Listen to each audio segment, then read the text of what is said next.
They turn the noise, yeah, the mess we make. Machine Paul and Kelly get caught in the fray. Facts and logic with a twist of chest. Strip it down to truth, yeah, forget the rest.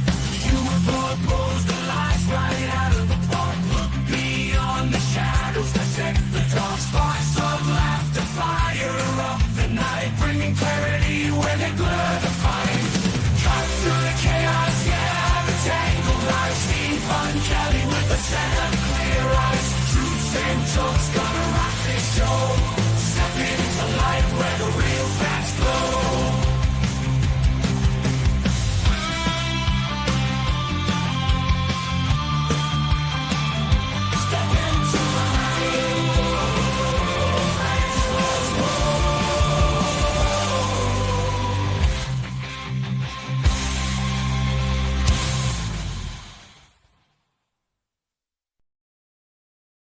Hello, and welcome to today's Pun Show. We've got some things to talk about.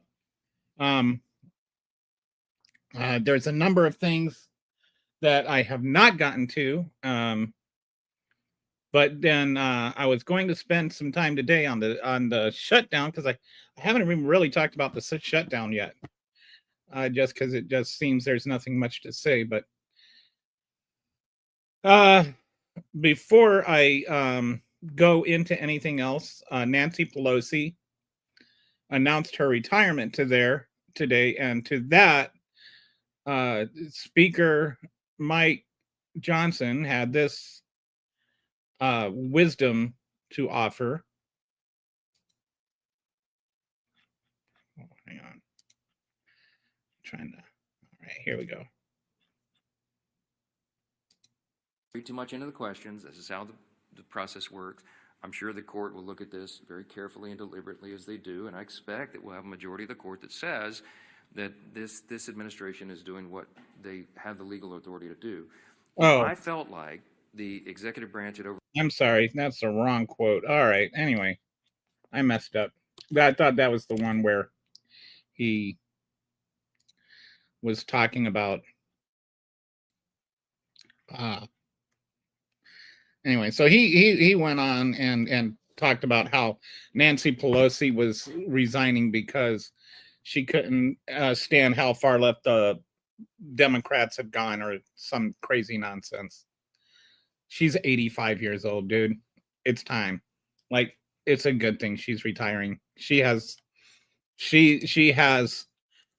hoed her row, so to speak. Like, she has put in the work. She has tilled the soil. She has sweated with her brow. It is time for that woman to, like, have a few years off. So just want to talk about her for a bit and her legacy. And I was thinking, she's, I think, easily the most consequential speaker in my adult lifetime. Of course, you know, like, her competition is like Mike Johnson and Paul Ryan. So they're like just these little powder puffs. Then like right when I was becoming an adult, there was Tip O'Neill, which I think he has a little more weight behind him. I'd put him close to her, but not even with her. There's maybe two or three, like what's his name, Clay, Henry Clay, and Sam Rayburn. Henry Clay was back in the 80s or in the 1800s. He's the one that negotiated the Great Compromise. And then the Rayburn is, hang on, I got to plug in my stupid.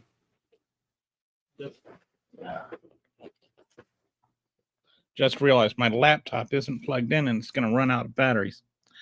So, all right. Wrong one. Okay. real professional job you got here, Kelly. You're just doing a fantastic job today.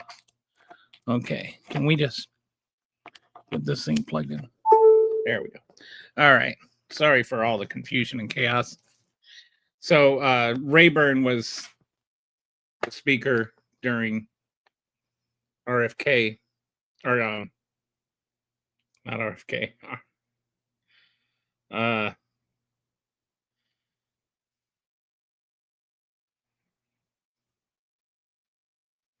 FDR. Man, my brain is just not functioning today. Anyway, so he was FDR's speaker, and he got a lot of stuff done. Of course, where Nancy Pelosi is a little different is she didn't have such an overwhelming majority. She was usually skirting a pretty narrow majority, and she had to deal with oftentimes the Senate being the opposite, or the president being the opposite party. So for her to be able to navigate as many things as she did, from the ACA to the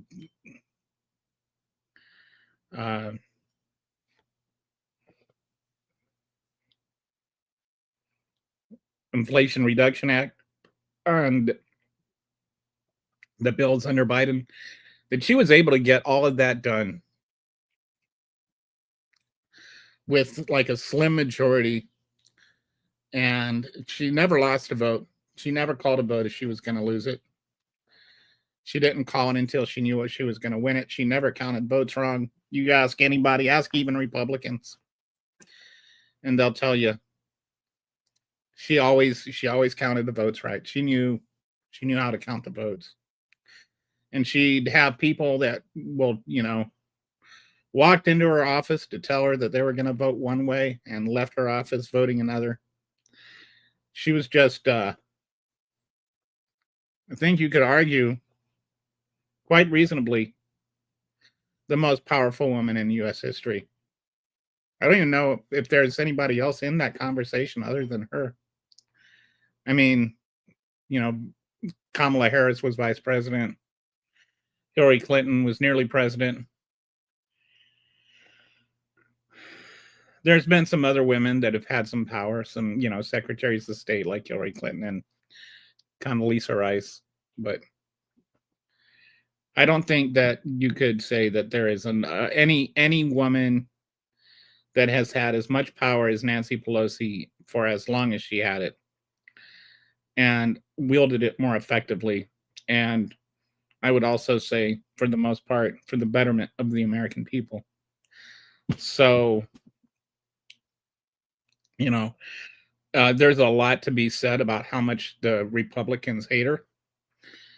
That tells you how much she got done right there. She was like just the cudgel that they would, try to beat you with.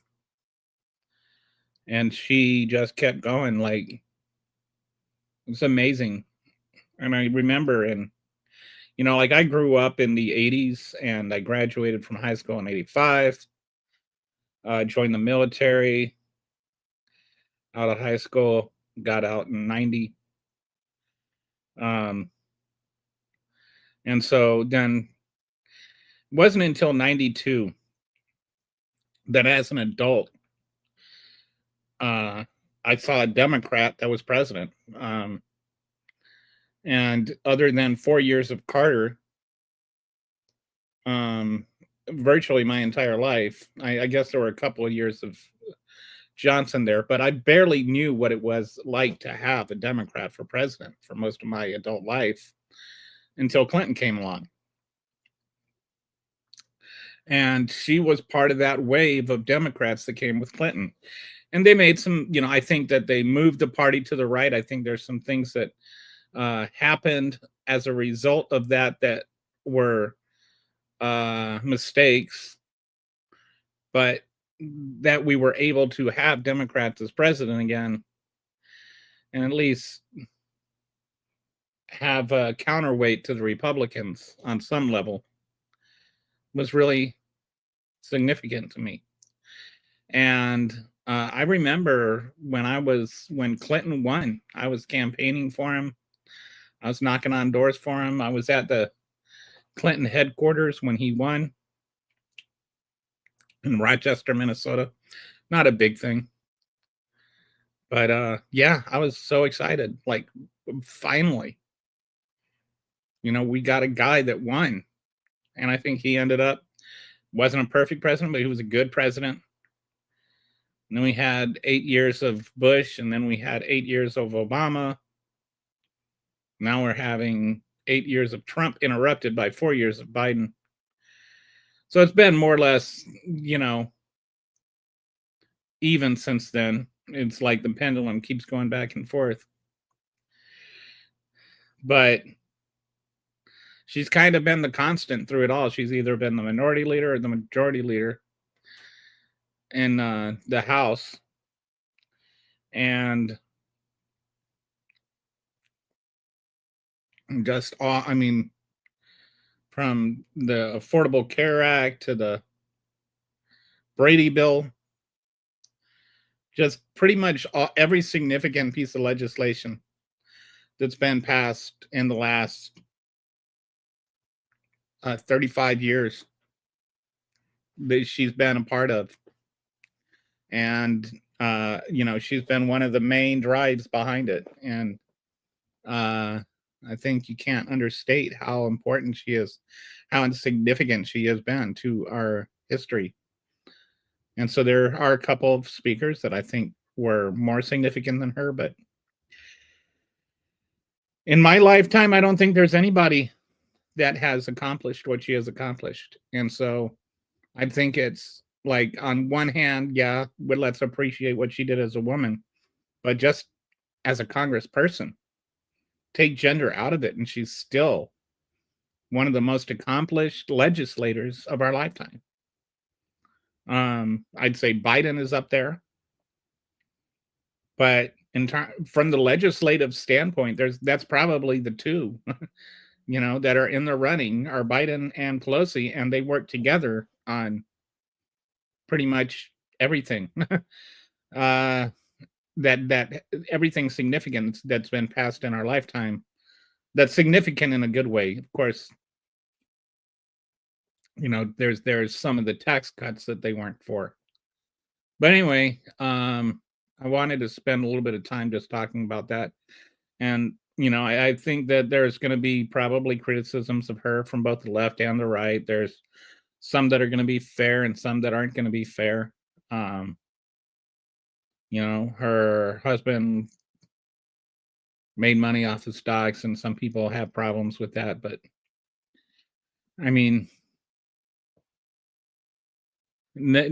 she's never done anything illegal.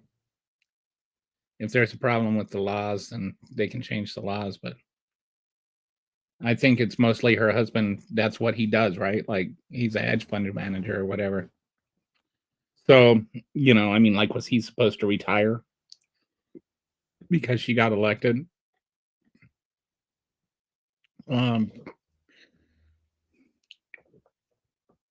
So, anyway, I just want to say thank you, Nancy Pelosi, for your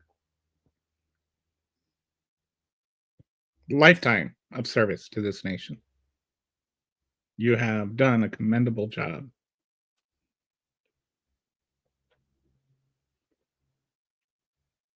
And I hope that you and your husband can enjoy the few years you have left together. So now let's go on to what I wanted to talk about, which is just the general. It's like, if you followed me on Twitter for a while, I'll every once in a while just say, I'm just so tired of the stupid. And the stupid, it just seems getting worse. And it's like Republicans every day nowadays, they wake up with the goal of achieving another level of stupidity. And they even before they have their first cup of coffee, they've already cleared that hurdle. And some of the things that are just, it's like it's a stupid onion. It's like there are layers upon layers of stupidity that can go into like a single sentence. And Greg Abbott says he is going to tax New Yorkers who are trying to flee New York because Mamdani won. And it's like, okay, let's just, that is just one thought, right? But one, how are you going to even tariff somebody for moving? You're like, do you understand what a tariff is? Are you're gonna tax your own citizens? You're gonna tax Texans? Somehow how do you, like, you're not importing somebody, right? Like, how are you going to apply that tax? Who is going to pay this tariff? Are you gonna, you're gonna have like with a tariff, an importer pays, right? Like, so somebody imports, some product, and then they have to pay that tariff at the shipping yard before it gets released. Well, who is going to pay this tariff? What, it's 100%. He's going to tariff 100%. 100% of what? Their airfare? Like, what does that mean? What does 100% tariff mean? Who's going to pay it? Where are they going to pay it? How are they going to pay it? To whom are they going to pay it? That's number one. Just like, what is this tariff thing even supposed to be, and how is it supposed to work? Number two, how are you going to do this constitutionally? There's not supposed to be tariffs between states. That's in the Constitution. You can't tariff, like Indiana can't put a tariff on Chicago, on Illinois' dairy products, for instance, like interstate commerce is supposed to be free. So that's number two. How constitutionally does this work? You're and like, what are you going to do? You're going to, how do you place this tariff in a way that doesn't contradict the Constitution? So you're going to put this this unconstitutional tariff that you don't know what it's on, or who's going to pay for it, or who they're going to pay, or how they're going to pay it, or when they're going to pay for it. And then on top of all that, you're putting it on people that you agree with. Like the people that are leaving New York, allegedly, which, whether that's ever going to happen or not, I don't know. But the people that are fleeing New York because Mamdani won are not the ones that voted for him.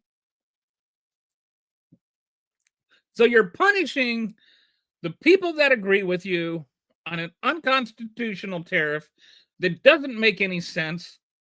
It's like you're just saying syllables out loud just to hear yourself talk at that point. That is like just the most undeniably stupid thing that he could say. I don't even understand why there is this like vendetta against people that agree with him. All right. Then there's this. This is just like the mountain of stupid is just insane. So here's Dr. Oz. The company numbers as well is Americans will lose 135 billion pounds by the midterms. You hear that? So he's talking about the new Trump RX, and we'll get to that in a bit. But this Trump RX, with the Trump RX, it's covering things like Ozempic and these weight loss drugs. Then because we have these weight loss drugs, they're thinking, oh, all these people are going to be able to lose weight now, and this is such a wonderful thing for America.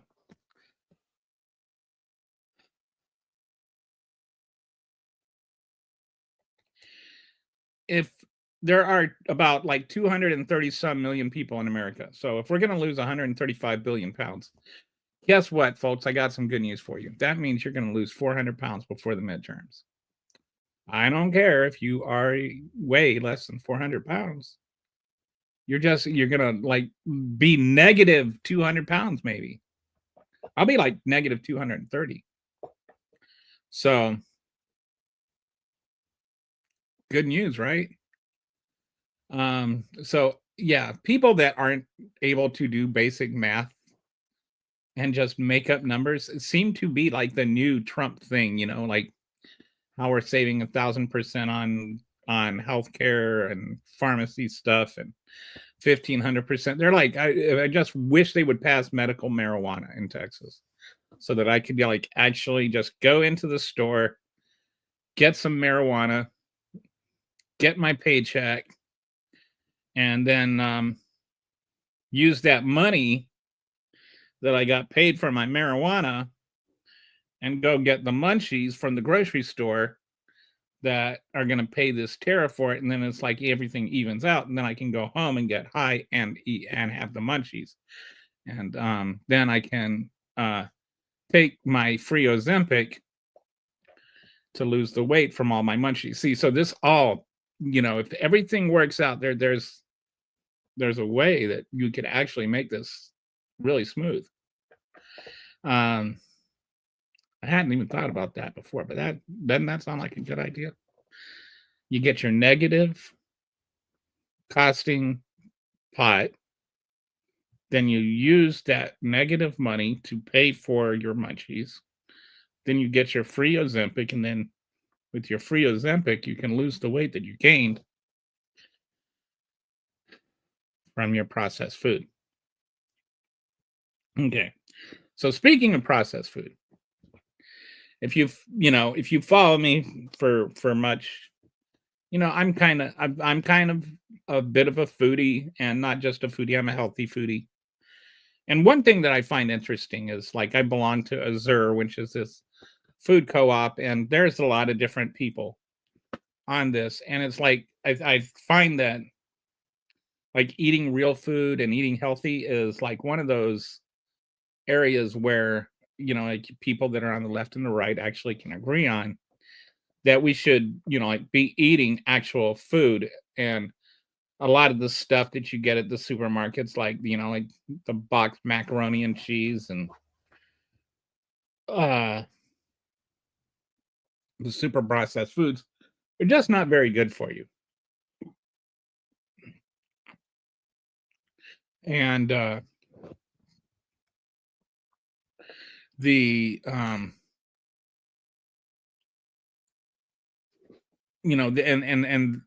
a lot of people are living in these food deserts, and since they're living in these food deserts, they end up eating a lot of the junk food and the super processed foods, and that's a problem that people both on the left and on the right identify. But you had RFK Jr. I thought I had the clip, but I didn't. But RFK Jr. was talking about how this is great news for poor Americans, because now poor Americans can lose all the weight that they're gaining from eating all this super processed food. And then you've got this woman right here. It's communism light. My mother fled communist Cuba, and my mother lost her home. And Zohran Mamdani says that we should abolish private property ownership. My mother's father's gas stations were taken away as small businesses. This is a man who wants to have government-run supermarkets. Ration food. He's going to tell people how many loaves of bread we can have in New York City. It is ludicrous, not to mention the public safety concerns that we have. He's going to drive the police out, and he's not going to replace them. And we're already down 7,000 cops in this city. So I'm concerned about public safety, quality of life. He wants to actually legalize prostitution. That's his job creation as economic development for women. It is just outrageous what's going to happen. And it's going to be incumbent upon people like me, the only Republican in our city, and President Trump, to hold him accountable, to try to do whatever we can to stop this train from totally running off the rails. So most of what she said is nonsense, and the rest is just complete bullcrap. But I want to highlight what she talked about with the grocery stores, because I think what he's doing with the grocery stores is actually the same goal that RFK Jr. allegedly has. So what happens is right now there's a food affordability crisis and food access crisis in New York City. And so what he wants to do is on publicly owned land, he wants to have publicly run supermarkets that have negotiated deals with local farmers to get, like produce, fresh produce that they can sell in the supermarket at a reduced price. And so, like if you've ever been in the military, we have a very similar type of situation, and they're called commissaries. If you ever have been to a commissary, that is what he is talking about.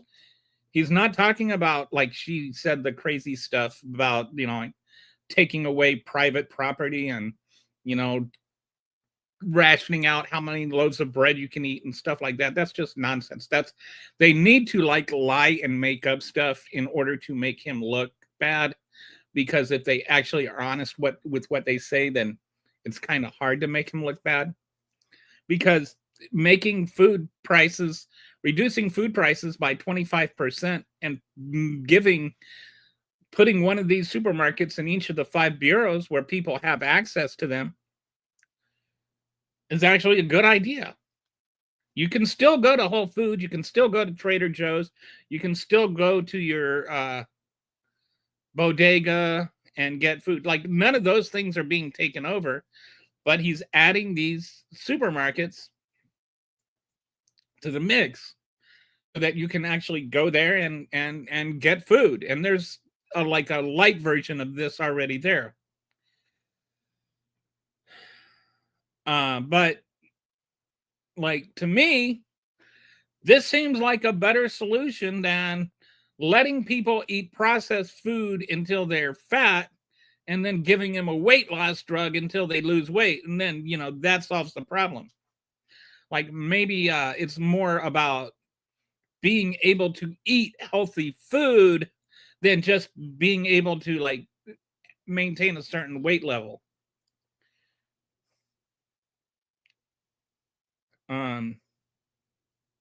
And there's studies about this, and I can tell you from my personal experience. I stopped eating processed foods about a year ago, and I lost 40 pounds by doing it. And I'm not counting calories. I'm not eliminating food groups. I eat look at my my YouTube feed. I posted a video of these brownies that I made yesterday, which are really, really good. But I made them, with fresh milled flour, organic sugar. And I made them using actual food, not processed food or super processed food. And it makes a difference. Eating actual food is actually good for you. So I like to say I'm on a food diet. I eat food instead of, the processed stuff. And that's what I mean. I think that there are people that agree that we as a society eat too much processed food. We drink too much soda pop. We eat too much candy. We eat too many burritos or Doritos and, super salty chips. And, even a lot of the recipes you get, they've got cans of cream of mushroom soup in it. And you look, in a cream of mushroom soup has 2/3 of your daily sodium in it. Everything is super salty. You go out to eat, almost anywhere you go out to eat, you're going to get your daily RDA of you're going to get your recommended daily allotment of allowance of sodium just in any meal that you eat out at dinner. They're they pour salt in that stuff. Not to mention, the fat and all that, and it's why it tastes good. It's got all this salt and fat in it. but it has to have all that salt and fat in it because everything is so processed that they take all the flavor out, and so it make it taste like something. They have to put in stuff. So, like, if you haven't tried cooking with fresh milled flour, I highly recommend it. It's not just for the health benefits; it's for the flavor. You have never tasted bread until you've had bread from fresh milled flour. Trust me on that. And you can get a grain meal for like 60, 70 bucks. And I'll drop a link in case you're interested for where you can get some wheat berries that are super affordable. But anyway, I digress. The reason I'm talking about all this is this kind of comparison between the right and the left on how to address the health issues by eating. And Mamdani has an actual solution that involves getting people actual food. And if anybody on the right has a serious suggestion on how to get people food in food deserts, I'm all ears. If you have a better solution, please talk about it. Don't just complain about somebody that's offered one. And just saying we can give you drugs that will help you lose the weight that you got from eating stuff that's not food. That's not helpful. You got this so-called doctor sitting there promoting, eating Ozempic instead of eating food. It's like so disgusting. All right. Now, all that said, like the Trump RX, I will say I'm okay with Trump RX as a plan. It's might shock you that I'm saying that, but the Democrats have actually been wanting something like this for a very, very long time. When Bush passed Medicare Part D back in like the mid 2000s, the Democrats wanted to be able to negotiate prices for it. And the Republicans said no. And so the Democrats have been fighting for this for 20 years. And so if you want to just like slap Trump's name onto a Democratic idea and it gets done and people can have access to their pharmaceuticals, I'm all for it. Like, I don't care if his name's on it. I'm more concerned that people are getting health care that they deserve and need. And I do find it ironic that when Republicans do something that they've been fighting against Democrats for doing for years and calling socialism, and they just slap Trump's name on it, then all of a sudden it's not socialism anymore. This is kind of very, in some ways, similar to the Affordable Care Act, right? Like you have this exchange where the pharmaceutical companies or the healthcare providers and the consumers can meet together and the government regulates it. And, there's difference in how it's regulated. They regulate the price in pharmaceutical stuff, which if the Democrats did that, they would be screaming socialism at the top of their lungs. And with the Affordable Care Act, they're supplementing the insurance for people that can't afford it. But there's similarities there. And it'd be nice if there was something in there that, for people that don't have health insurance, that they could have some supplemental help to get some assistance in getting their health, their medicine paid for. So I'm not I'm not going to come down and slam Trump Care and talk about how terrible it is. I think it's good. And I think the Democrats deserve the credit for it.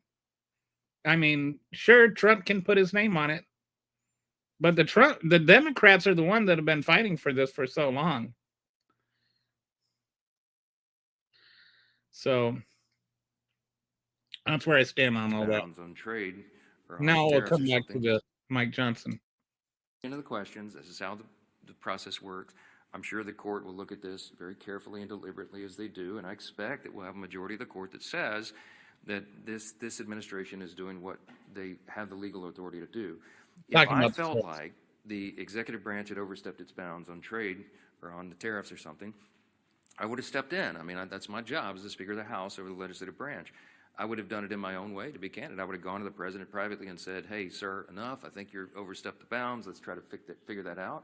I wouldn't have publicly had a big spat with him because it wouldn't have been necessary. But that conversation didn't happen because I believe that what he's done is well within the bounds. And so we'll see what the court does. Except that the thing is, it's not well within the bounds, and there's absolutely no argument that it is, which is why the Supreme Court is going to say no. And so, no, Mike Johnson, you didn't, if you didn't know that it's not well within his bounds, then you have no business being Speaker of the House.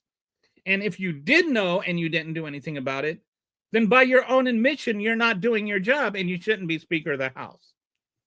So either you shouldn't be Speaker of the House or you shouldn't be Speaker of the House. Either way, you shouldn't be Speaker of the House. How can you not know? It's like explicitly states in the Constitution that it is Congress's job. There's no hedging about that. There's no legislation ever passed that says that the president can decide to pass tariffs.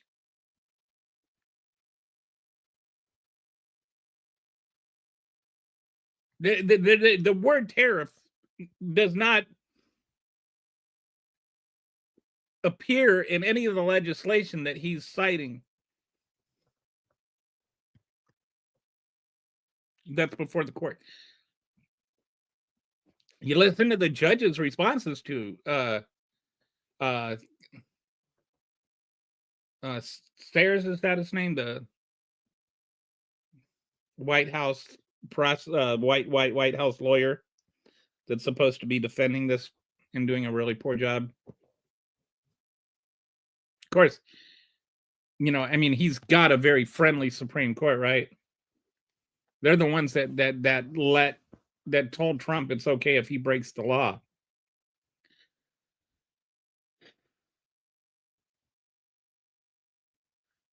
But I mean, the tariffs, there's no question about whether or not he can do that. And I would actually love to see, you know what I would love to see? I would love to see what happens if the Supreme Court strikes it down. Because if the Supreme Court strikes it down, you know what's going to happen, right? Is Trump is going to insist that the Republicans pass it. He's going to insist they pass their tariffs. Since this is like a fiscal thing, they can pass it without the filibuster. They can pass it with just a simple majority. And you've already got all of these people are on the ropes after Tuesday's election. Like there are already a lot of the ones that are in these swing districts are already concerned about losing their seat. So Trump's going to say, okay, now you have to pass this tariff for me. And then Congress is either going to do that or not do that. They don't do that, then Trump is going to primary everyone that voted against it, all the Republicans that voted against it. He's going to endorse their opponents. And that is going to be the end of things for them, right? And all these people that are in these swing districts are going to lose to more extreme candidates. The more extreme candidates are not going to win in these swing districts. Or what's going to happen is that they approve it. And if Congress votes for it and pushes through these tariffs, then they're going to lose the election that way, because the people that are voting are the ones that are getting tariffs placed on them. And they're the ones that are having to spend extra money at the grocery store. American people know what's going on here. They're like, I know there are some people that are like, oh, well, I still have some MAGA farmers that are gonna vote for Trump no matter what. I think they're starting to get some there's some cracks. And when I say farmers, I don't mean the big farmers. I'm talking about the small private farmers, the ones that own 500 acres or less of land, which is, like in Texas. Do you know that Texas has more small privately owned farms than any other state? In fact, it owns like almost half of the small privately owned farms in the entire country. It's like got a lot of small privately owned farms. Of course, it's including ranches with that, but it's a lot. So you think Texas is getting hit by this beef tariffs more than you might think. So it's like people are feeling that here.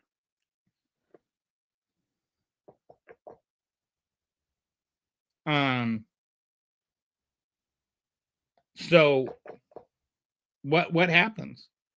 What happens if the Supreme Court holds it up? Or that strikes down his tariffs? What happens? And it sounds like they're going to. Does Trump insist on pushing it through?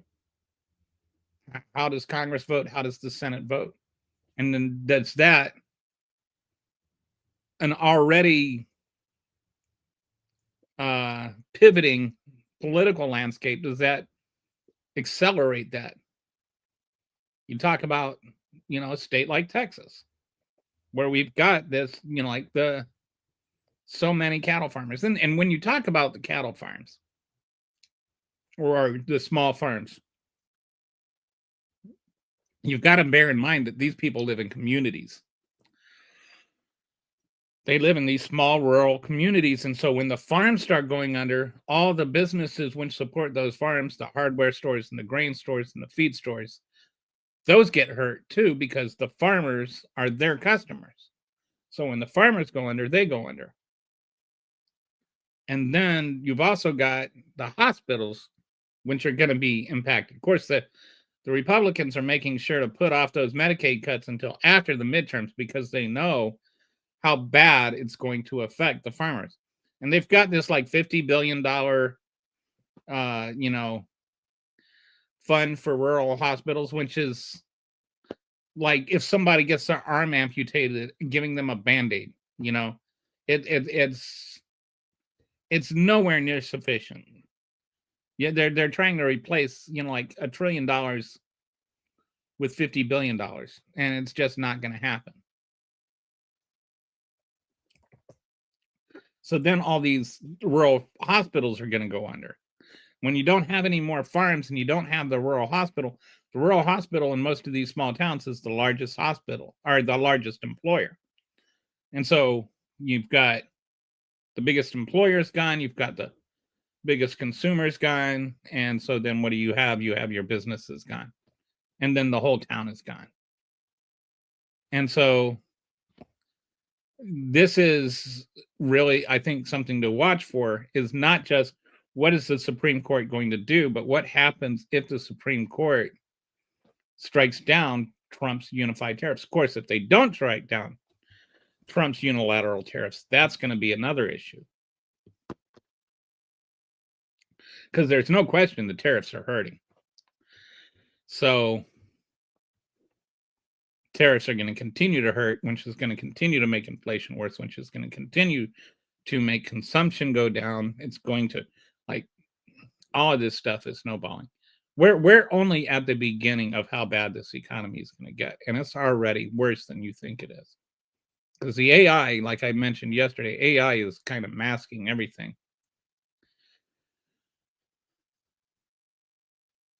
You know what it's like? It's like if somebody has cancer and so they lose a lot of weight and they've lost like 30, 40 pounds. And you see them and you're like, oh, wow, you look great. You lost a lot of weight until you look at them closely and you see their cheeks are gone and they're not losing weight. They're wasting away. They're emaciating. And that's what's happening to the economy right now. It looks better than it is because it's wasting away from the inside. And this facade of AI is cosmetically making it look better than it is. But apart from AI, you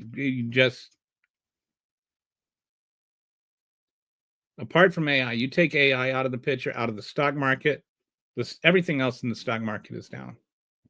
You take AI out of the employment picture, and where like unemployment is through the roof. It's like more like 10, 12%. You take AI out of the picture and inflation is bananas because inflation is up for all the most essential things and it's down for the unessential things. And so overall, it doesn't look like inflation is bad as it is. Like it's way up for used cars. It's way down for new cars. What does that tell you? It tells you that people that need cars are buying used cars because they can't afford new cars. So things like that, they matter. And now you've got the shutdown. The shutdown, they're saying, is going to cut 1% of the GDP. And that's another one, by the way, that the AI is masking. There's 4 things that go together to make the GDP. There's consumption, which is how much we consume, how much we buy. There's investment, which is new investments. There's government spending. And then there's net exports. Net exports in the second quarter were kind of fake because the people had front loaded their imports in anticipation of the tariffs taking effect. And so then they didn't import as much stuff in the second quarter and third quarter because they had already imported it. And so then the net exports, which is your exports minus your imports, like that number looked better than it was. But that's not really an indication of anything. It's more like a balancing out of things. So anyway, what it did is it made GDP look better than it is. And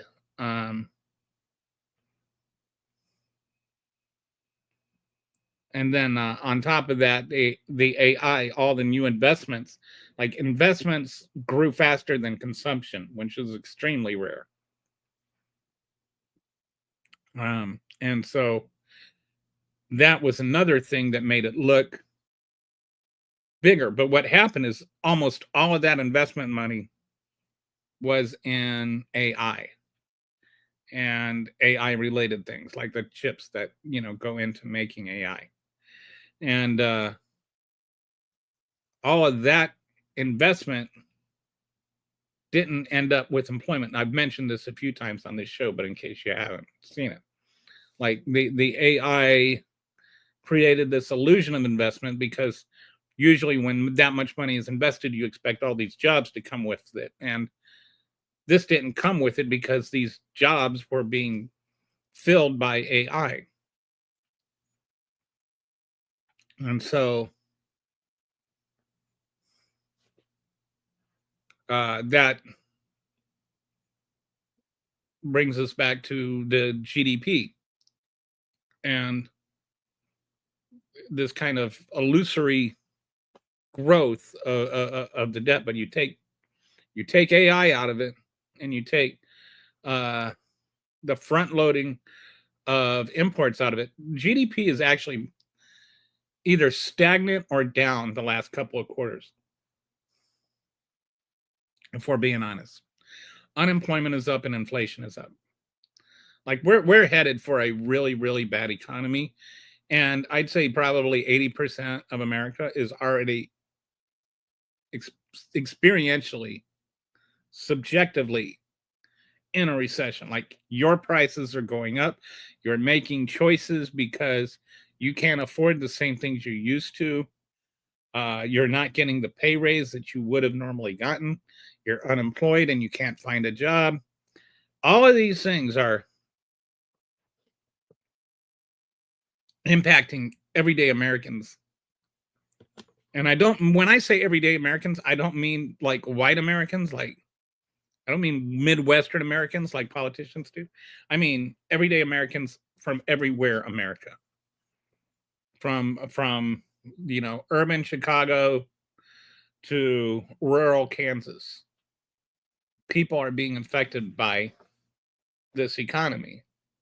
And there are people in the tech industry that are doing well, and they're doing so well that it's canceling out how badly everybody else is doing. And I think sometimes we look at things as like an average versus a median. And the way I like to explain this is like, let's say you have 10 people in a room and they all make $50 an hour, right? And then their average pay, since they all make $10 or $50 an hour, would be $50 an hour. But then let's say one guy, his pay doubles, so now he's making $100 an hour. But the other 9, they all have to sacrifice 10% of their paycheck. So now they're making $40 an hour. So they're making collectively $360 an hour, and then he's making $200. So together, they're making $560 an hour. So $56 an hour on average, right? Now they're making $56 an hour on average.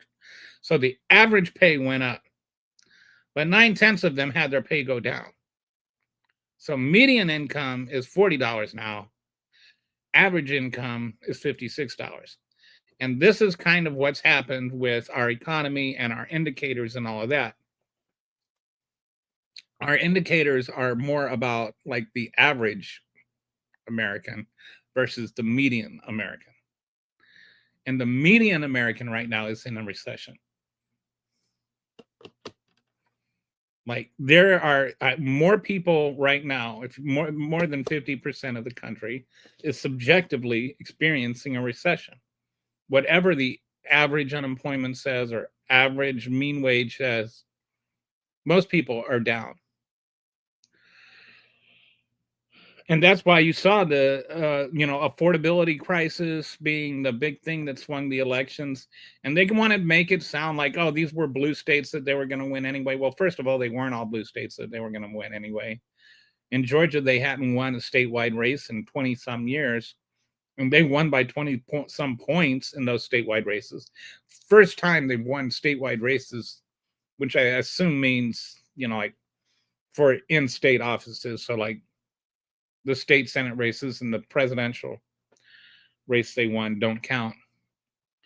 In Pennsylvania, which is a purple state, as swingy as they get, it's like when Obama, Trump, Biden, Trump. So, like that one is really back and forth. It hasn't gone the same way two elections in a row since Obama. But they had these 3 liberal judges that they were trying to oust. And those guys won like 2-1. So it's not just that they won these blue states. They won blue states, red states, and purple states, and they won by huge margins. The Virginia and New Jersey governor races, they were winning by 13, 14 points instead of 5 and 6 points.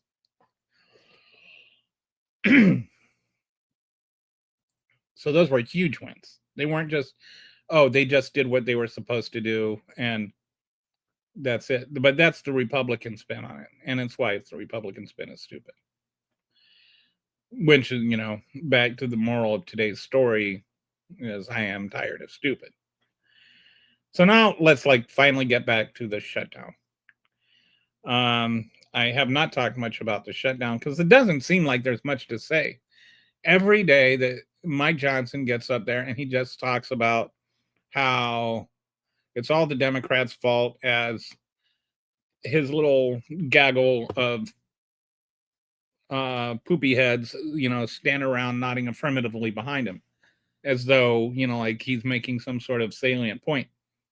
And it reminds me of if you ever read Encyclopedia Brown and Bugs Meany and his little gang.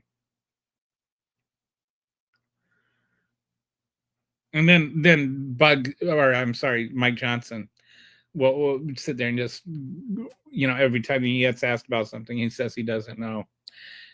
But he doesn't seem to know very much at all, including what the Constitution says about his job. But some of this stuff, like with the SNAP benefits, it's not even a question of what the Democrats can or can't do. Donald Trump's the one that's suing in court to not pay those SNAP benefits. He's the one that has lawyers in court trying to not pay them. The Democrats are the ones suing to get them paid.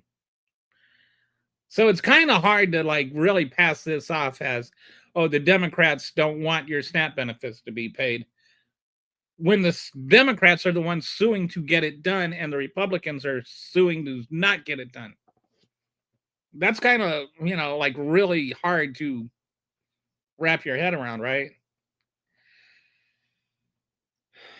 But in terms of just the how the legislation goes, I've said it before, it's like Sophie's Choice, and you got the Nazi there and he's making her choose between which of her two children they take and which one gets to go with her. And so she makes a choice, and you can't blame her for making the choice. You blame the Nazi for forcing the choice.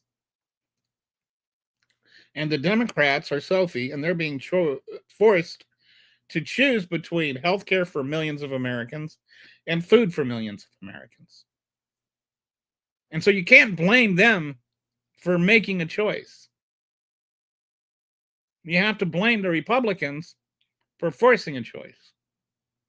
They could just as easily say, if they really wanted this to end, all they would have to do is agree to restore the Medicaid cuts and extend the ACA benefits. That's all they'd have to do, is just say yes.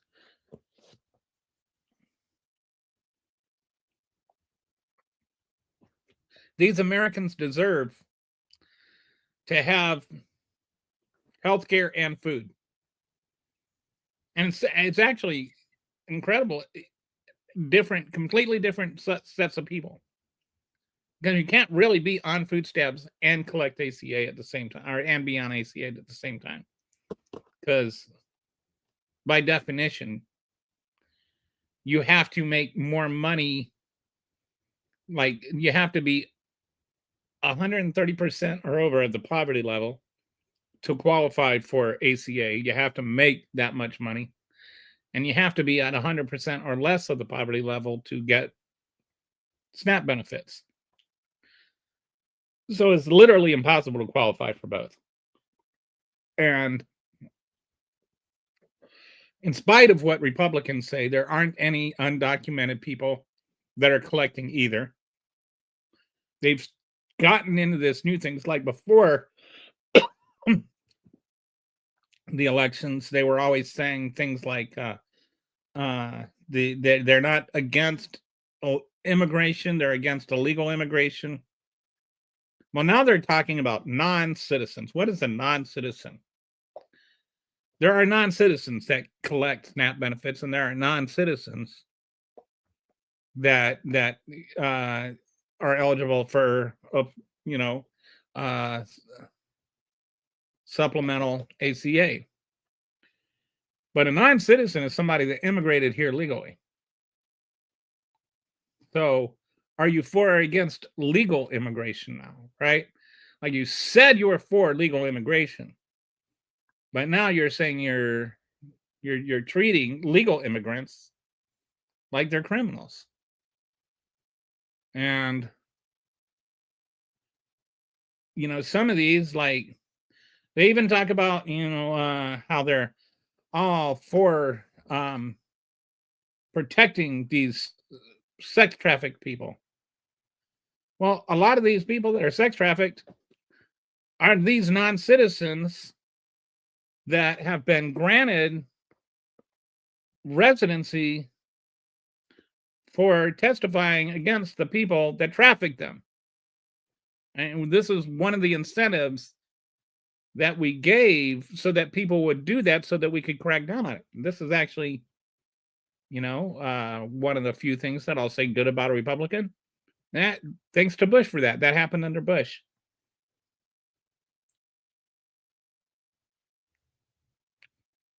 But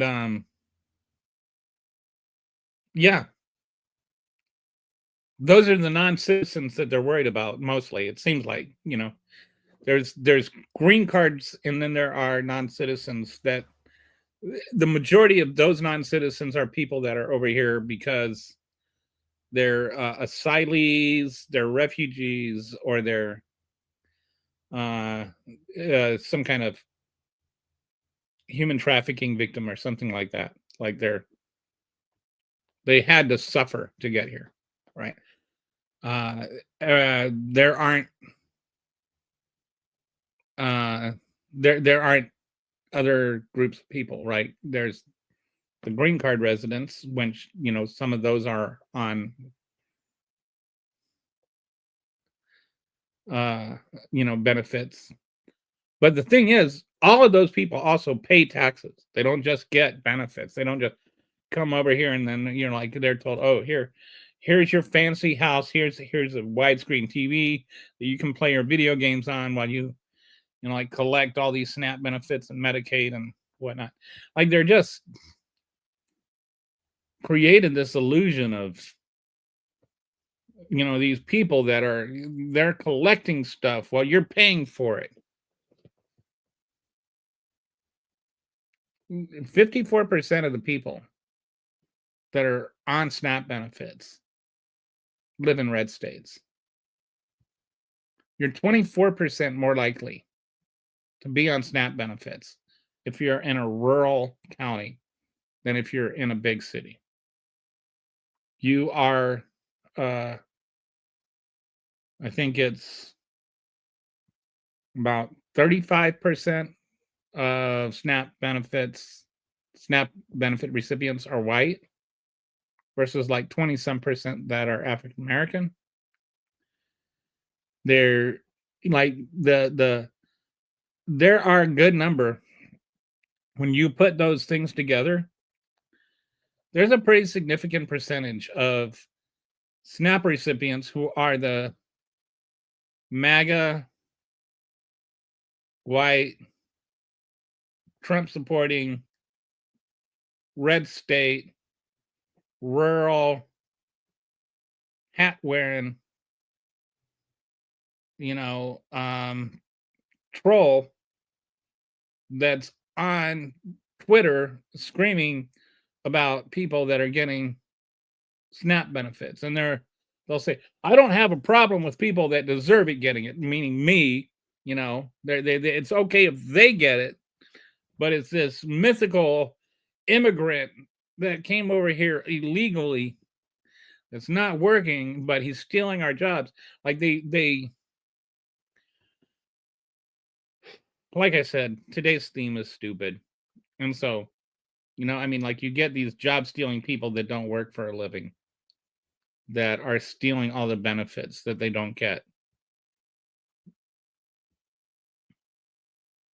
And so you have these people, they'll be like, you'll be like, okay, show me proof that, you know, that illegal immigrants are getting SNAP benefits, and they'll show you, oh look, 5% are undocumented, are no, I'm sorry, they'll say 5% are non-citizens. Okay, that says non-citizens. That does not say illegal immigrants. They've done this thing now where they've conflated non-citizens with illegal immigrants. They're not the same thing. Illegal immigrants and non-citizens are not the same thing. But in their head they are. And so this is all kind of the, you know, this is the end game for the Federalist Society and all these, you know, engineers behind this whole MAGA movement, is to get you from, oh, I'm against illegal immigration to I'm against immigration. Then it's going to be, you know, and they're against trans people, and they're against gay people, and then they're against DEI, which means they're against black people that have jobs. Then they're going to be like, why are all these black people sitting around in prison not doing anything?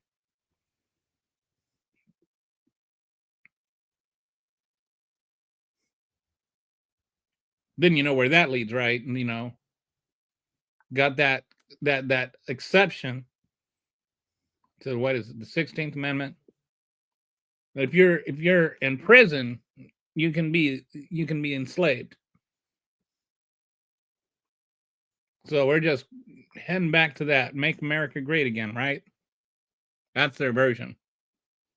Their version of making America great again is legalizing slavery again. But if I say that, then I'm being mean. I'm being, you know, I'm just like being violent. But you got this crazy woman. Look, New Yorkers are going to learn the hard way what socialism is. It's communism light. Sitting there accusing everybody she disagrees with of being a communist. But somehow you use the F word, fascism, then you're being violent. You're promoting hate rhetoric.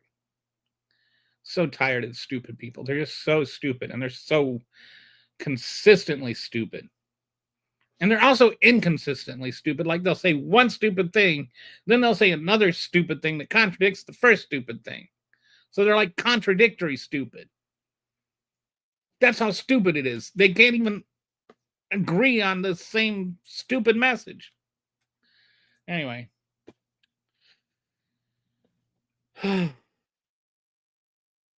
Hope I made some sense today. Thanks for dropping by and for listening in. I'll see you guys tomorrow.